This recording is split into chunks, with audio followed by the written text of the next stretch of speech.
Hello viewers, I am Kausalya. Today we are going to solve example 4 in chapter 2 polynomials of 10th Maths NCERT syllabus. The problem is find a quadratic polynomial, the sum and the product of whose zeros are minus 3 and 2 respectively.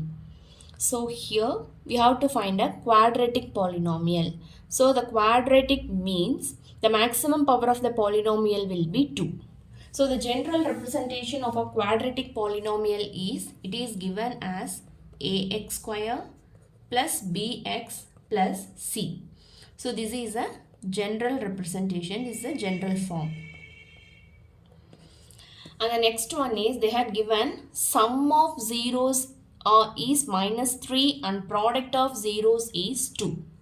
So let the two zeros be represented as alpha and beta, right? So the sum of the zeros. So let alpha and beta be the zeros. So sum of the zeros is given. So alpha plus beta, which is equal to minus 3, and product of zeros is alpha beta equal to 2. Right? Now we have to find the values of a, b and c, and if we substitute in this expression, we will be having our quadratic polynomial. So what is the relationship between sum of zeros and the coefficients? So sum of zeros will be equal to what is it? Minus b by a, that is minus coefficient of x divided by coefficient of x square, right? So here just substitute the values. Here alpha plus beta, sum of zeros is alpha plus beta, right? And this alpha plus beta is equal to minus 3. So here minus 3 is equal to minus b by a, right? So here we are considering let the value of a is equal to 1. So the value of a is equal to 1, minus 3 is equal to minus b, and minus minus will get cancelled. So this implies that the value of b is equal to 3. Right.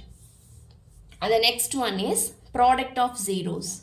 So what is the relationship between this term? Product of zeros is given by, which is equal to c by a. This is nothing but coefficient of, not to say coefficient, it is a constant term, right? So constant term divided by coefficient of x square, right? So here product of zeros is given as 2. So substitute the value here. So 2 equal to c by a, and again here also you have to consider the value of a as 1. So the value of c will be equal to 2, right? So finally we know the value of a is equal to 1, b is equal to 3 and c is equal to 2. So just substitute these values in the expression. So what is the basic expression? It is ax square plus bx plus c. So just substitute the values, that becomes x square plus 3x plus 2. So this is the required quadratic polynomial. The problem gets over here. Thank you.